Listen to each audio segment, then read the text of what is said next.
1 cup જેટલી મગની દાળ લેવાની છે. મગની દાળ બધાને અનુકૂળ પડે, પ્રોટીનથી ભરપૂર, અને સાથે લેવાનો છે દૂધીનો ટુકડો લગભગ 150થી 200 ગ્રામ જેટલો. દૂધી પણ ઠંડક આપે એવી. આ બેના કોમ્બિનેશનથી દહીંવડાને પણ ટક્કર મારે એવી આઈટમ બનાવીશું. સુપર સહેલિયાથી હું દીપા, ચલો મારી સાથે મારા કિચનમાં. સૌથી પહેલાં 1 કપ જેટલી મગની દાળ સરખી રીતે સાફ કરી અને આ રીતે 2 વાર પાણીથી ધોઈ લેવાની છે. પાણીથી ધોઈ બધી એની અશુદ્ધિ દૂર કરી લેવાની છે અને પછી દાળને 3થી 4 કલાક માટે ડબલ કરતાં પણ વધારે પાણી લઈ એને પલાળી દેવાની છે. 4 કલાક પછી આપણે જોઈશું તો દાળ સરખી રીતે ફૂલી ગઈ છે અને બસ આ રીતે સરખી રીતે પલળેલી દાળ આપણે બધું જ પાણી કાઢી અને સાઈડ પર કરી લેવાની છે. દૂધીનો ટુકડો જે આપણે લીધો છે લગભગ 150થી 200 ગ્રામ જેટલો, એની છાલ કાઢી લેવાની છે. દૂધી આપણને બધાને ખબર જ છે, ઉનાળામાં એનો ઉપયોગ જુદી જુદી રીતે કરવો જોઈએ. ઠંડક આપે, કોલેસ્ટ્રોલ ઘટાડે અને ઘણા બધા એના ફાયદાઓ. દૂધીના ટુકડાની છાલ કાઢી અને એને પણ આ રીતે એના પીસીસ કરી લેવાના છે. દાળની સાથે જ એના એડ કરી લઈશું. દૂધી આ રીતે સુધારી સાથે આપણે 2 લીલા મરચાં મોટા મોટા ટુકડા કરી એડ કરી લેવાના છે. 2 મરચાંની સાથે સાથે આદુનો ટુકડો નાખવાનો છે, એ લગભગ 1.5 થી 2 ઇંચ જેટલો. તો ફ્રેન્ડ્સ, તમે સમજી ગયા. દૂધી, આદુ, મરચાં અને મગની દાળ બધું સાથે હવે મિક્સરમાં ક્રશ કરવાના છે દરદરું. દૂધીનું પાણી છૂટશે અને પાણીથી મગની દાળ પાણી નાખ્યા વગર પણ આપણને જોઈએ એવી સરસ દરદરી વટાઈ જશે. તો આ રીતે મિક્સરના બાઉલમાં આપણે 2 બેચમાં બધું એક સાથે જ ક્રશ કરી લઈશું. તો ફ્રેન્ડ્સ, રેસીપી ખૂબ જ સરળતાથી બની જાય એવી અને ઉનાળામાં દૂધી આપણી હેલ્થ માટે સારી, મગની દાળ પચવામાં હલકી, એટલે દહીંવડા કરતાં પણ વધારે હેલ્ધી કહી શકાય એવી આ આઈટમ દહીં ઇડલી ચોક્કસ તમે ટ્રાય કરજો. તો આ રીતે જોઈ શકો છો દરદરું વટાઈ ગયું છે. ચાલો હવે બાકીનું જે આ મિશ્રણ છે એ પણ આપણે વાટી લઈએ. 2 બેચમાં બધું સરસ રીતે વાટી લેવાનું છે. પાણી એડ કર્યા વગર દૂધીના પાણીથી જ સરખી રીતે વટાઈ જશે.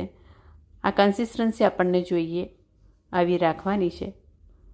વટાઈ ગયા પછી મીઠું 1/4 ચમચી જેટલું, જીરું લગભગ 1/2 ચમચી જેટલું, હળદર 1/2 ચમચી જેટલી એડ કરી બધું મિક્સ કરી લેવાનું છે.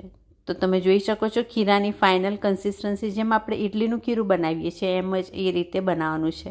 કદાચ જો બાય ચાન્સ ખીરું ઢીલું થઈ જાય વધારે તો 2-3 ચમચી ચોખાનો લોટ એડ કરી શકો છો. પણ બને ત્યાં સુધી પાણી એડ કર્યા વગર દૂધીની સાથે દાળને વાટશો એટલે આપણને જોઈએ છે એવું સરસ આવું મિશ્રણ તૈયાર થઈ જશે. ચપટી હિંગ નાખી દેવાની છે અને સ્વાદ અને સુગંધમાં વધારો થાય એટલે થોડા મીઠો લીમડો હાથેથી ચૂંટીને એડ કરી લઈશું. મીઠા લીમડાની સાથે સાથે થોડા કોથમીર પણ બારીક સુધારીને એડ કરી લઈશું.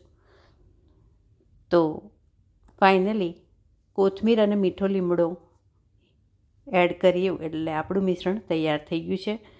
મિશ્રણમાં સોડા નાખવાની બિલકુલ જરૂર નથી. તેમ છતાં તમને એવું લાગે તો તમે ચપટી સોડા નાખી શકો છો, તેનાથી વધારે જાળીદાર તમારી ઇડલી બનશે. પણ બને ત્યાં સુધી સોડાનો ઉપયોગ ઓછો કરવો, સોડાને અવોઇડ કરવો. હવે ચાલો ઇડલીનું સ્ટીમર જેમાં ઇડલી બનાવતા હોઈએ એમાં પાણી લઈ અને આ રીતે ઇડલીની પ્લેટ સ્ટીમરમાં મૂકી દઈએ. પ્લેટને તેલથી ગ્રીસ કરી લઈશું. આ મિશ્રણ જે છે એને 2 પ્લેટમાં હું 2 પ્લેટ ગ્રીસ કરી અને ઇડલી બધી બનાવી લઈશું. તો સામાન્ય રેગ્યુલર જે તેલ હોય સિંગ તેલ એનાથી જ આપણે આ રીતે પ્લેટને ગ્રીસ કરી લેવાની છે અને ઇડલી બનાવી લેવાની છે. તો ફ્રેન્ડ્સ, ઝટપટ બની જાય એવી આ રેસીપી તળવા વગર બની જાય છે અને દહીંની સાથે ખાવાની મજા આવે છે. દૂધી ઉનાળામાં ઠંડક આપે, મગની દાળ પચવામાં હલકી અને દહીંની સાથે આપણે આને સર્વ કરીએ એટલે એકદમ પરફેક્ટ કોમ્બિનેશન ઉનાળાની સાંજ માટે થઈ જાય. આ રીતે ઇડલીની પ્લેટમાં ખીરુંને પાથરી દેવાનું છે અને પછી સ્ટીમર ઢાંકી દઈશું. 15 મિનિટ માટે મીડિયમ સ્લો ફ્લેમે થવા દઈશું અને પરફેક્ટ આપણને જોઈએ એવી ઇડલી બનીને તૈયાર થઈ જશે. મગની દાળ અને દૂધીનો ઉપયોગ કરી અને આ રીતે એક નવા ટેસ્ટમાં દહીંવડાની બદલે દહીં ઇડલી ચોક્કસ ટ્રાય કરી શકે. તો જુઓ, લગભગ 15 મિનિટ પછી ચપ્પુ ખોસીશું, જોઈશું સરસ ક્લીન નીકળી રહ્યું છે. સમજો આપણી ઇડલી તૈયાર થઈ ગઈ છે. તો સોફ્ટ પણ એટલી જ થાય છે. સોડાનો બિલકુલ ઉપયોગ નથી કર્યો, પણ દાળ પલાળેલી હોય સાથે દૂધીનું કોમ્બિનેશન એટલે જોવાનું જ નહીં. સરસ પોચી આપણી આ ઇડલી તૈયાર છે. ઠંડી પડે એટલે આપણે એને બધી પ્લેટમાંથી કાઢી લઈશું અને એક બાઉલમાં ટ્રાન્સફર કરી લઈશું. તો અડદની દાળ કે જે પચવામાં થોડી ભારે પડતી હોય છે, એના બદલે તમે આ રીતે મગની દાળ અને દૂધીનો ઉપયોગ કરી અને આ ઇડલી બનાવી દહીં સાથે સર્વ કરી શકો છો. દૂધી ઓછી ભાવતી હોય ઘરમાં, પણ પૂણકારી આ રીતે ક્રશ કરીને એડ કરશો તો ઘરમાં કોઈને ખબર નહીં પડે. હવે લગભગ 250 ગ્રામ જેટલું દહીં, જેમાં અડધો ગ્લાસ જેટલું પાણી નાખી અને સરખી રીતે ફેંટી લીધું છે અને એની અંદર મીઠું નાખી દીધું, 1 ચમચી જેટલું. થોડું સંચર પાવડર એડ કરી શકો છો. સાથે સાથે 2 ચમચી જેટલી દળેલી ખાંડ નાખવાની છે. દહીં વધારે ખાટું હોય તો ખાંડ વધારે એડ કરી શકાય. ટૂંકમાં મીઠું અને ખાંડ તમારા ટેસ્ટ પ્રમાણે એડ કરી, મરચું નાખવાનું છે લગભગ અડધી ચમચી જેટલું, અને જીરુંનો પાવડર નાખવાનો છે, એ પણ લગભગ અડધી ચમચી જેટલો. બધું મિક્સ કરી દઈશું હલાવીને, અને ફાઇનલી દહીંને વધારે ટેમ્પટિંગ બનાવવા માટે થોડો વઘાર કરી લઈશું. જેના માટે 1 ચમચી જેટલું તેલ એક નાના લોયામાં મૂકી, અડધી ચમચી જેટલી રાઈ, અને રાઈ તતડે એટલે એની અંદર મીઠો લીમડો, પછી એક લીલું મરચું આ રીતે લાંબુ સુધારેલું, ચપટી હિંગ, કડી પત્તા વગેરે એડ કરી અને આપણે આ મસ્ત ટેમ્પટિંગ વઘાર એડ કરવાનું છે દહીંની ઉપર. અને બસ ધેટ્સ ઓલ, આપણું દહીં પીરસવા માટે તૈયાર છે. અને ચાલો હવે ઇડલી કે જે હુંફાળા પાણીમાં 5 મિનિટ માટે રાખી દઈશું, એટલે વધારે નરમ થઈ જાય, અને આ નરમ થયેલી ઇડલી ઉપરથી દહીં પાથરી અને સર્વ કરીશું. એકદમ ટેસ્ટી લાગે છે. દહીંવડા કરતાં કંઈક નવું લાગે એવો આ નાસ્તો દહીંવડાની અવેજીમાં બનાવી શકાય.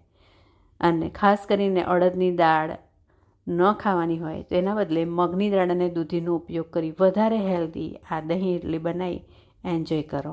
Thank you for watching super સહેલિયા. Plate હાથમાં પકડતાની સાથે જ ઝટપટ ખવાઈ ગયું, એકદમ ટેસ્ટી લાગ્યું, અને ઘરમાં પણ બધા બોલ્યા, ભાઈ વાહ, એકદમ ઠંડા ઠંડા હો ગયા. તો ચોક્કસ બનાવજો આ રીતે દહીં ઇડલી. જોતા રહેજો સુપર સહેલિયા. ફરી મળીશું નવી રેસીપી અને નવી સહેલી સાથે. Thank you.